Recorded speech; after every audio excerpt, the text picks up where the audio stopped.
Welcome back to the show, listeners. Today, we're diving deep into a story that's both heartbreaking and empowering. It's a story about love, betrayal, and the incredible resilience of single mothers. Joining me today to unpack all of this is relationship expert Miss Realism. It's a pleasure to be here, Sharri. These are the stories that really resonate with me, the ones that shine a light on the complexities of relationships and the strength we often find in ourselves when we need it most. Absolutely.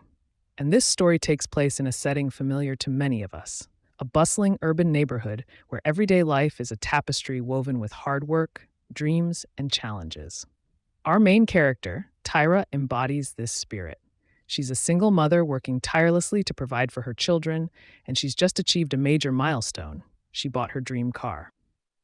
That's wonderful. Achieving a dream like that, especially while shouldering the responsibility of single parenthood, speaks volumes about Tyra's character and determination. It's a symbol of her hard work and sacrifice. Exactly. But as we often see, life has a way of throwing curveballs, and for Tyra, this comes in the form of Marcus, a charming man who sweeps her off her feet. He's unemployed, but promises partnership and support, which are undeniably appealing to someone like Tyra, who's carrying so much on her own. That desire for a partner, for someone to share the load, is completely understandable, especially for single parents. It's a basic human need to seek connection and support. But as you mentioned, Sharri, this is where those red flags often start to appear. You're right, Miss Realism.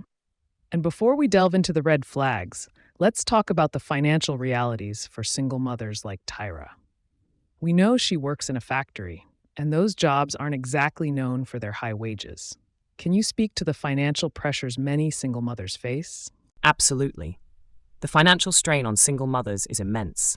They're often working minimum wage jobs, juggling multiple jobs, just to keep their heads above water. Childcare costs are astronomical, leaving many in a constant state of financial anxiety.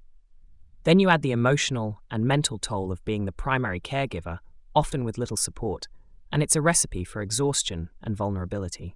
That vulnerability is a key point, Miss Realism, because it factors into how someone like Marcus might enter Tyra's life and how his behavior can become exploitative.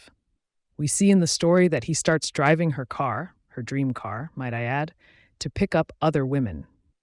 That's such a violation, Sharri, and it speaks to a sense of entitlement and disregard for Tyra's hard work.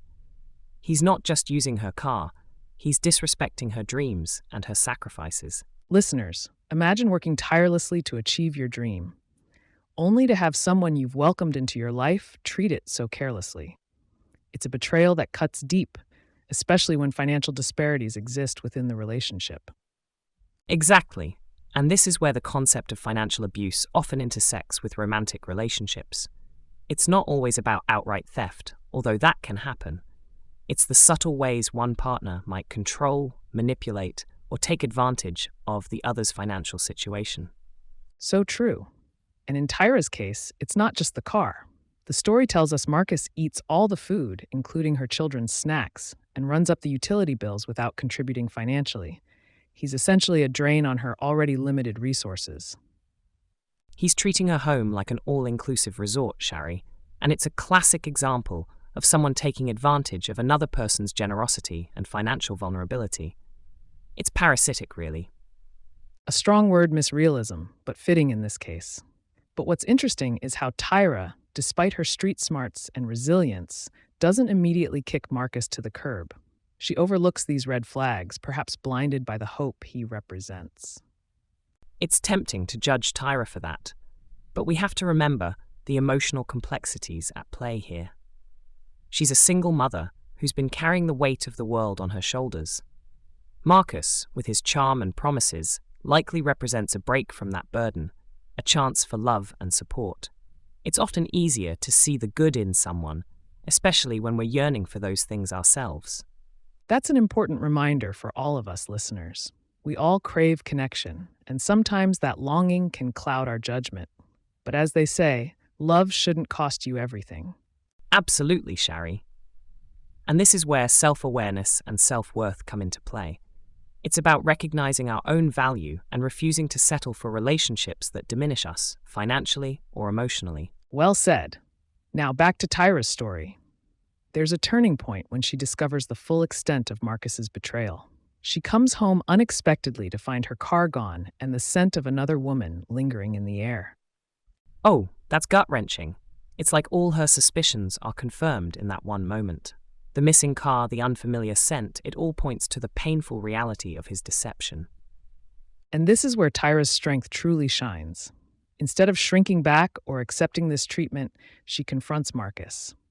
She stands her ground and reclaims her power. Yes, it's a powerful moment of empowerment, Sharri. She could have easily fallen into a victim mentality, but she chooses herself and her children. She recognizes that she deserves respect and refuses to be anyone's meal ticket or doormat. That's the takeaway I hope our listeners really absorb, Miss Realism. This story is about so much more than one woman's experience. It's a reflection of societal issues, the financial struggles of single mothers, and the often subtle forms of exploitation that can occur within relationships. It's also a reminder that we have the power to break free from these cycles.